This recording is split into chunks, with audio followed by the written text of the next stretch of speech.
Hello, YouTubers and Molly communities. Pocusars back again with another video. I say this is a segment of small scale model building. Say it with me, small scale model building. Because I'm used to doing large scale model building. Anyways, I was out back in my storage shed looking for some stuff to tinker around with, because I get bored real easy with all my projects. How can somebody get bored, right? Anyways, now I was looking for some stuff, and a while back I posted up a video of a control arm, and lo and behold, I found that control arm. Imagine that. Anyways, I'll have that for another day. Just one control arm. I'll call it the control arm. Hey, stop controlling my arm. Anyway, so what you're seeing here is a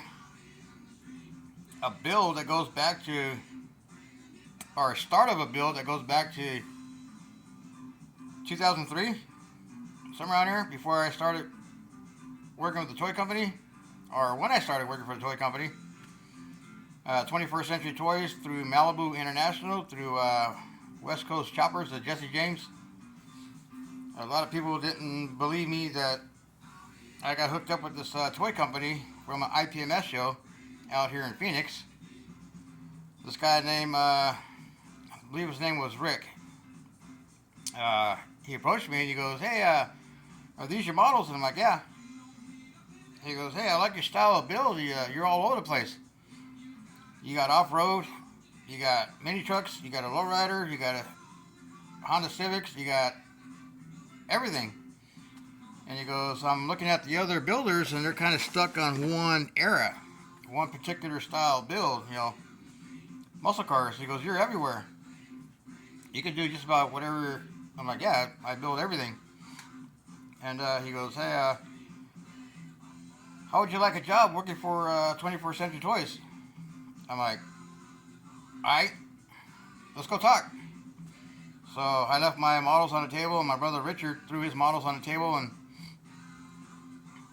not registering, and we took off, go talk, and gave me his phone number and address to meet up the next day to go have dinner and talk.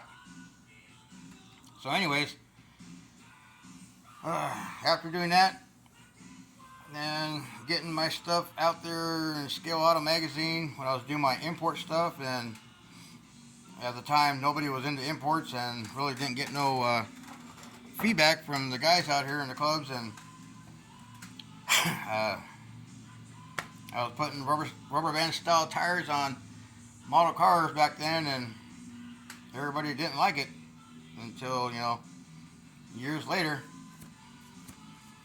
Some were cool about it, and some were just like, yeah, that's import, But that was a big market back then. My stuff wasn't the great, but hey, I was the only one at the time offering body kits for Honda Civics, like guys were doing with their 1-1 cars, Front bumper, rear bumper, hoods, wings, seats, carbon fiber wings, carbon fiber textured hoods, you name it. I was kind of, trying to make a name of myself in the resin casting parts. And I was doing stuff like this, scratch building, taking a toy, like this was a Scooby-Doo toy, and creating something wild, And another one that I'm going to show you that goes back way to like 1992. Now, there's a place out here called Flying High. You may have seen an episode of Gas Monkey where they came out here and redid the Flying High, blah, blah, blah. Back in the 90s when I first moved out here, I'm going to an automotive trade school called the American Technical Center, which is like UTI. It's an automotive trade school. Government funded, you do a student loan and Pell Grants and whatnot. It was all good and all. 4.5 hours a night, after work, getting out of there at 10 o'clock, go home, eat dinner, watch TV, take a shower, go to bed, get up at 5 in the morning, go to work all day, and go to school at 6 to 10. And did that for 16 months, and 3 weeks before I got my certifications for everything, they shut down. Government closed them down because they were taking money from people that dropped out, kept them enrolled, kept that money coming in. And they did us wrong. And it took me 5 years to fight it.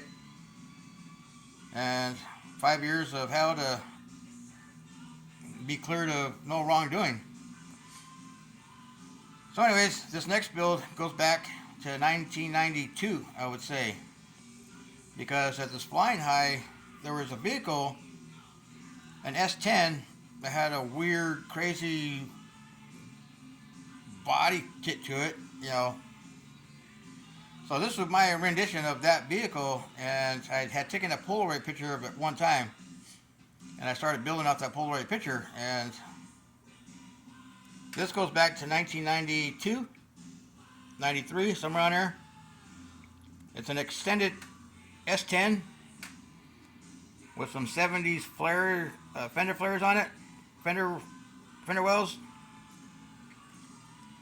Now I have the hood, the front grille, part of the upholstery tub, and part of the rear tailgate and the tonneau cover were connected as one.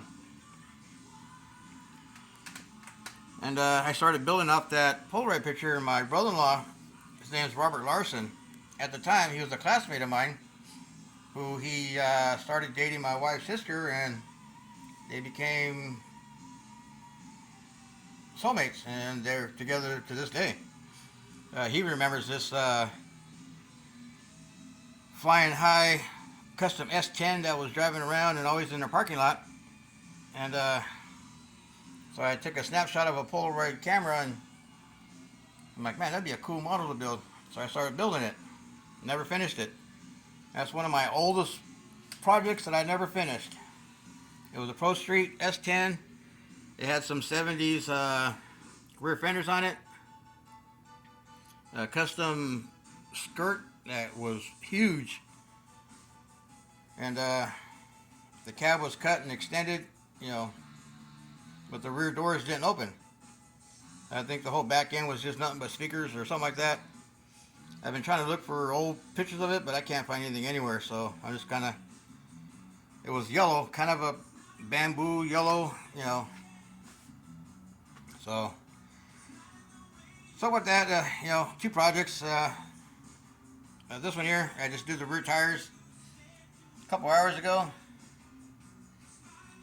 And thinking about turning this into a stake bed, a parts runner stake bed. And see how it goes. Maybe throw some acetylene and oxygen tanks back there with some Coca-Cola bottles or whatever, you know. This was the bed for that truck. As you can see from the cutout for the blower, I had a 1/16 scale engine back there with the blower sticking out of the hood. I was going to have a trike or a custom chopper sitting back here, notched out, sitting in there. But it just never happened, never took off, so. But now with those big wheels in the back, I'm going to have to redo the wheel tubs in the rear, the wheel wells, and or just turn into a stake bed, you know, like I was saying. Because I don't think I'm going to be able to, I might be able to rework that to make it fit those big, huge meats back there. Because the angle of the fender and the body work, that was something kind of crazy that was going through my head at the time. You know, a lot of dirt, a lot of grime and whatnot. So we're pulling that out of my storage shed and finding that, man, that goes back, man. The kids were real young. So anyways, then I'm kind of tinkering around with two other models. I'm working on this Dodge D50. I'm going to turn that into a lifted 4x4 Coca-Cola runner. So got that I'm working on. And another kit that I had for a while that miscellaneous. I think this came from Value Village. It's a thrift store. And look at that. Look at that price. This was in a stash that I found at, I think it was the Salvation Army thrift store. There was 25 of these kits, and they're all $2.99, $1.99, 89 cents. Semi trucks were $4.99. I had 8 semi truck kits and probably 13, 14 of these, and I bought them all.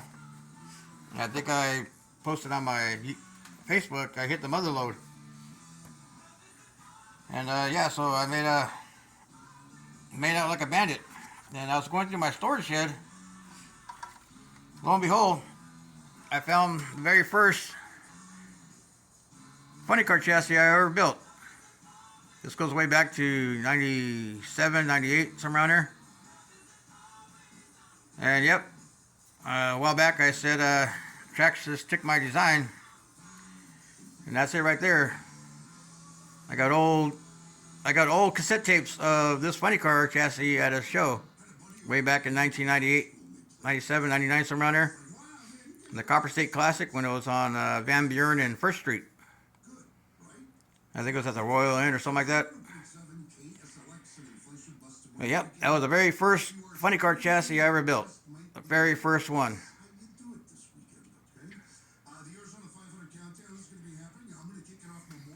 And going back to this, and when my kids were real young, a little bit of drama this afternoon, and I had to call the cops. I came outside to turn the little swamp cooler on out here in the garage, and saw my son's car across the street facing east, and called my wife, said, hey, you need to come out here. Paul's car's here. He's not supposed to be here because of a restraining order on her. And so as I walking out towards the garage, and she comes out, my niece's son, my great nephew, walking towards his car, because there's a feud between them, because crap, there's always crap between family. And with my niece being across the street, he comes out and they start arguing and whatnot, and I'm on the phone with 911 to get an officer to come out here to talk to my son to see why he's here. He's not supposed to be here. And next thing I know, I'm on the phone with 911, giving the address and location and whatnot and what's going on. My great nephew decides to throw a punch at my son, and I'm on the phone. I'm like, Danny, you threw a first punch. The officers are coming to talk to my son. Why did you throw a punch? You punched first. They heard that, so they stepped up the call to get an officer here now. So whatever code 4 or whatever it is, come in hot, cops come, and my son decided to press charges, and they asked if my son stepped foot on the property. I said no, he was across the street. He walked up to the car and they started arguing. He punched him, and so long story short, now his dad's all pissed off because I called the cops and his son got arrested. I'm like, all he had to do was walk away. He didn't have to walk up to my son's car. He just could have went about his day. And he's saying that I'm effed up because his son got arrested, blah, blah, blah. It's like, you know what, get over it, deal with it, move on. Your son's a grown man. He's 21 or 22 or whatever he is. He's not a baby no more. I had my son arrested 3-4 times, so deal with it. So some neighbors saw what happened. They told the cops what happened, and I ain't gonna lie, to keep your son out of jail. I'm not gonna go to jail for your son. So if he wants to be that way, be that way. So anyways, with that being said, things are looking up good for my sister, and my son's getting the help that he needs. And she's doing good. She still has no vision in her eye, one of her eyes, the left eye. And everything else, she's making good progress on it. Slowly but surely, but making progress. And that's all that matters. Thanks for your prayers, and for the ones that haven't said a prayer yet, say a prayer, and if we don't, hey, it's okay. I understand, but we'll see you on the next video. Y'all have a good Saturday evening and a good Sunday, and happy Mother's Day to everybody out there. Happy birthday, happy Mother's Day to all your mothers, and y'all be safe out there, and see you on the next video. Happy mauling, everybody.